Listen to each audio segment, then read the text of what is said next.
Kalau kalian jalan-jalan ke kota Bandung, tidak lengkap rasanya kalau tidak membeli oleh-oleh peyem Bandung, alias tape. Adik-adik tahu nggak sih kalau tape terbuat dari hasil fermentasi jamur loh? Tapi tenang, ini jamur yang tidak berbahaya.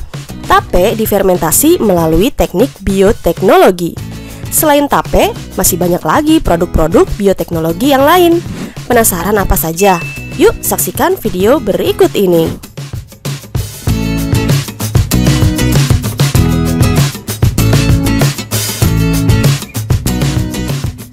Bioteknologi adalah cabang biologi yang mempelajari pemanfaatan makhluk hidup maupun produk dari makhluk hidup dalam proses produksi untuk menghasilkan barang dan jasa demi kepentingan manusia.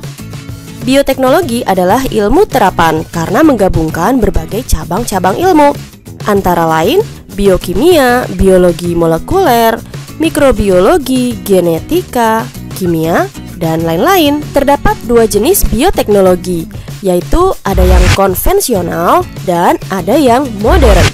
Bioteknologi konvensional disebut juga bioteknologi tradisional. Ciri bioteknologi konvensional antara lain sudah ditemukan sejak 6.000 tahun sebelum Masehi. Wow, lama sekali ya. Peralatan dan metode yang digunakan masih sederhana. Prosesnya kurang steril, relatif lebih murah, dan produk yang dihasilkan terbatas dengan kualitas yang belum terjamin. Teknologi ini memanfaatkan mikroorganisme secara langsung dengan prinsip kerja fermentasi. Siapa saja bisa membuat produk-produk bioteknologi konvensional, apalagi orang dengan ilmu yang didapat secara turun-temurun, misalnya dari orang tua atau dari kakek neneknya.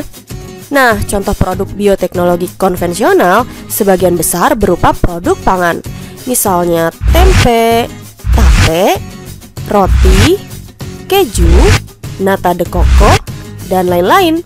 Yuk kita kenali satu persatu. Tempe, makanan khas Indonesia ini berbahan baku kacang kedelai. Untuk membuat tempe perlu ditambahkan ragi yang berasal dari jamur Rhizopus oryzae. Setelah menjadi tempe, kandungan protein yang terkandung di dalamnya menjadi lebih mudah dicerna oleh tubuh. Berbeda saat masih dalam bentuk kacang kedelai yang sulit dicerna tubuh. Produk selanjutnya yaitu tape atau peyem. Membuat tape bisa berasal dari bahan baku singkong maupun beras ketan yang mengalami proses fermentasi menggunakan jamur Saccharomyces cerevisiae. Jamur tersebut dikenal dengan nama ragi tape.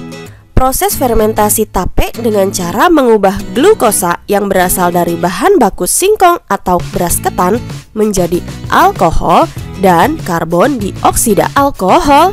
Bukannya ini minuman yang memabukkan ya?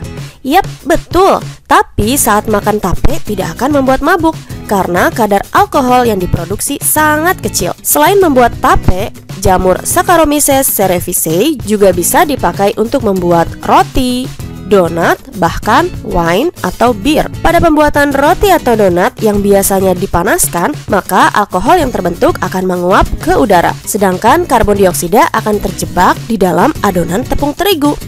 Karbon dioksida tersebut berusaha keluar dari adonan dan mendorong adonan sehingga adonannya menjadi mengembang.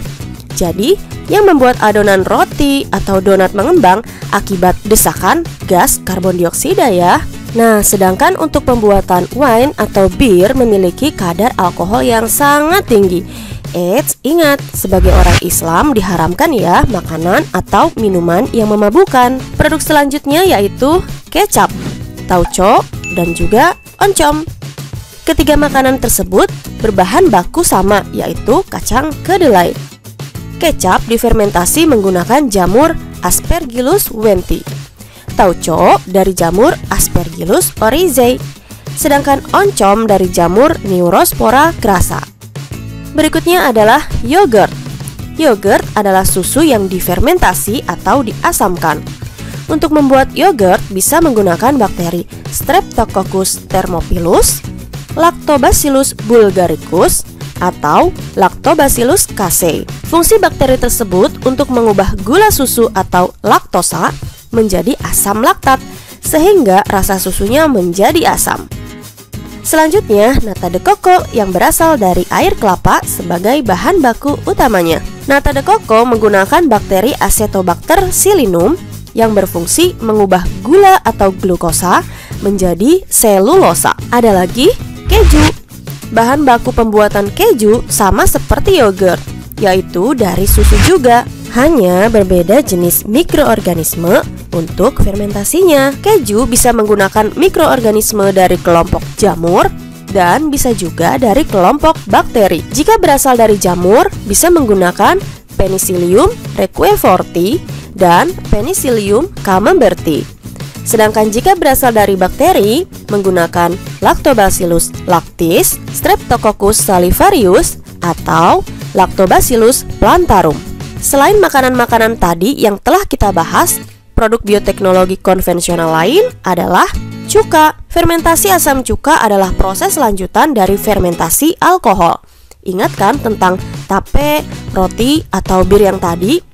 Artinya bahan baku untuk membuat cuka berasal dari alkohol yang difermentasi secara aerob atau membutuhkan oksigen. Berbeda dengan fermentasi produk-produk bioteknologi yang lain yang umumnya dilakukan secara anaerob atau tanpa oksigen dengan cara ditutup rapat. Untuk membuat cuka menggunakan bakteri Acetobacter aceti agar dihasilkan asam asetat dan juga air. Selain berasal dari bahan baku alkohol, ternyata membuat cuka bisa juga dari buah apel yang disebut cuka apel. Nah, kalau tadi kita mempelajari bioteknologi konvensional, sekarang kita kenal yuk ciri-ciri bioteknologi modern. Bioteknologi modern baru ada sejak ditemukannya DNA pada tahun 1953. Peralatan dan teknologi yang digunakan lebih canggih dan modern.